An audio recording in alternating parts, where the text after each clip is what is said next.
Good morning. I'm Chris Ferris, Plano ISD Athletic Department. I'm here with Coach Johnny Ringo. Coach Ringo coaches show here for the Plano East Panthers, and we're coming up today after Thursday night actually, Coach. We were Thursday night game against the Allen Eagles, and big ESPN2 nationally televised game, a game that I think you can point to a lot of things that the Panthers did really well, and I tell you what, probably gave Allen their best game of the year. Well, definitely I think so. It was a great opportunity for our kids in our program and all in the community of Plano and Plano East especially to be on national television, and I'm really proud of the effort our players and coaches gave, throughout the game, and just wish we could have found a way to, to finish it off there. But really proud of the kids, and, it's a lot of great things that come from that ball game, and if now we can move forward with those great things and the positives that we saw from the game and put those to use these last 4 games, Chris, we'll be just fine. We've got a chance to win our last 4. We've got 4 great opponents still left, but really proud of the effort all 3 district games that our kids have given. We've been right there in games and real close, and just have got to find a way that those 5 or 6 plays that have been a negative for us in each game, turn those plays into positives for us, or turn those into plays that are working for us and not for the opponent. Absolutely. And Coach, let's look at a little bit of that Allen game as we look back to Thursday night. Of course, great close game, 42-38. Allen was able to get one there in the 4th quarter on you. And really, if you look at it, I just think you guys just kind of ran out of time. I mean, if you have just another 15, 20 seconds there at the end of the game, right, you've probably got a better shot to get one in the end zone there. But you came out in the first half, and you really took it to Allen. I don't know that Allen has been down like they were this season in the first half like you guys had them. And speak a little bit about what helped you guys take that 17-7 lead at halftime.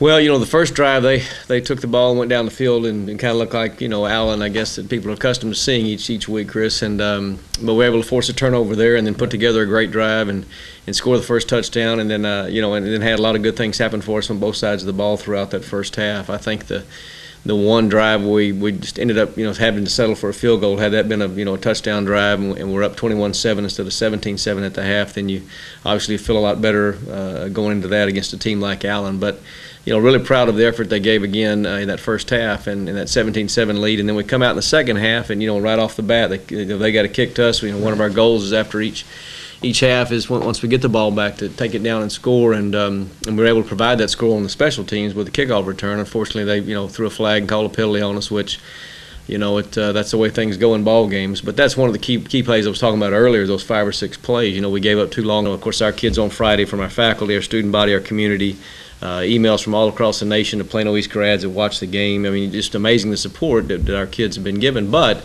as we tell them, there's a fine line there. We didn't win the game. We played well, but we did not win. And so that's the whole purpose of what we do each and every day, is to put our kids in position to have a chance to win. We had that and just didn't get it done. And so if we can take the things that were positive from it, realize that here's some mistakes we need to clean up, and move forward, then we'll be okay. And that's our goal this week, is to try to help them understand, again, we have a very good football team. We've had a good football team since day one.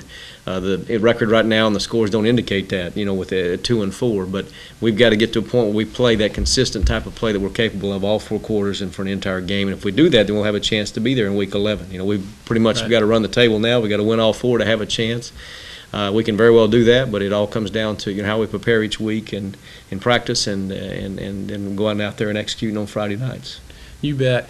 Coach, you talk about some of the emails and some of the correspondence from folks all over the nation talking with you and this and that. And, I think one thing when I think back to the game, the one thing that was really on showcase was Plano East speed, and just how fast your guys are, and obviously how hard they compete. They can't get to where they are if they don't compete hard. But talk a little bit about those fast guys and how you guys are able to get them in the position to make the plays they do. There's Corey Bassett being on defense. He doesn't make a lot. I guess it's not as evident when you play corner, and right. But in the special teams, obviously you've seen what he can do, and I believe he's got 2 or 3 touchdown returns on kickoff return this year, and then has a reverse. And then, of course, the other 3 offensively, Dante Taylor, Nate Metters, and Trey Jones, are extremely dangerous. And anytime they touch the ball, they've got a chance for a big gain, or even, taking it all the way to the house for a touchdown. And so those three of those 4 were on the sprint relay last year. ESPN gave us a state championship. They kind of misquoted that. It was 4th place at state. But, 13, Trey Jones wasn't on that team just because of his ACL injury that he still battles. You see him in games battle that. But we do. It's very blessed and fortunate to have that type of speed. You're always going to have a few guys here and there. Each program will have that. But for us to have 4 guys that can really go is a blessing, and not only on offense and defense, but in special teams, as you've seen. You bet. Well, and I know we've got some great highlights. Why don't we turn now to the highlights and see some of that speed? Okay.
Coach Ringo, we move on to Friday night. This coming Friday night, you're going to be over at Hawk Stadium against Hebron, 7:30. Certainly love to see the same type of crowd come out. You guys have drawn great this year. Everybody has really come out to support you guys, and love seeing that. What are we looking at here against Hebron? I know they're a very good ball club. They're sitting very well in the district standings right now. Had a couple of close games, and I guess they've had one overtime game like you guys have, and then they won another one by a touchdown. Speak a little bit to what all they have and what you expect from them. Well, a really good football team, as you said. You know, they've been they missed playoffs the last 2 years, and Coach Brazel over there, you know, he's the current president of our coaches association, does a great job and very storied program. And you know, and so they had coming into this season, I believe, you know, felt like they had something to prove, obviously, because they'd missed the playoffs the last 2 years, and so they've done a tremendous job. They're 5-1 currently. They lost to Colleyville Heritage in their opening game. Were ahead, had gone up late, and then they allowed a touchdown on the kickoff return from Heritage late in the ball game that made the difference. And since then, they've had some close games. Mesquite Horn, like you said, Stephenville was very close. District play, though, they've come out. They're 3-0 right now. They beat Flower Mound early in the first district ball game, 21-15. So to hold Flower Mound to 15 points is huge. You know, they were up pretty good on Plano, but then Plano came back. That was a close game. And then last week against Louisville, you saw them. You know, they pretty much had their way with Louisville, won 36-0, and I think Louisville's quarterback wasn't playing. And so, really fast defensively, they might be a team that matches up to us pretty good speed-wise. They got a lot of skilled kids in the secondary, and they'll take those kids and play them on offense as well, in addition to the guys they have there. So, one thing that's impressive about them is their defense this year is really good and big, lean, fast, can run. And so, right now, playing with a lot of confidence. They're 5-1. They're 3-0 in district play. You know, they're trying to get to that fourth win because most of the time, any district, if you get 4 wins, you know, you've got a pretty good chance to get to week 11. So that's incentive for them this week. It's their homecoming. Last year, we put it on them pretty good, and so, you know, they're all those things trying to avenge last year's loss. And then, of course, their motto there is "Bring the Wood," talking about how physical they are in stadiums and when they play games in that stadium. And so, you know, we've got a lot that we've got to overcome Friday night, but we love to go on the road. We love to be road warriors, and that's one of the things that we look to. Again, we've got to try to get back in the district race and get that first district victory, and so that's our main goal Friday night. Well, and look forward to seeing you guys there. Like you said, you guys do a real good job on the road as you do at home, and look forward to seeing that ball game. Panther fans, 7:30 Friday night. Come out and support the Panthers. Help those guys get that first district win that we know they'll get, and we'll look forward to moving on from there. Coach, good luck to you. Thanks, Chris. Appreciate it.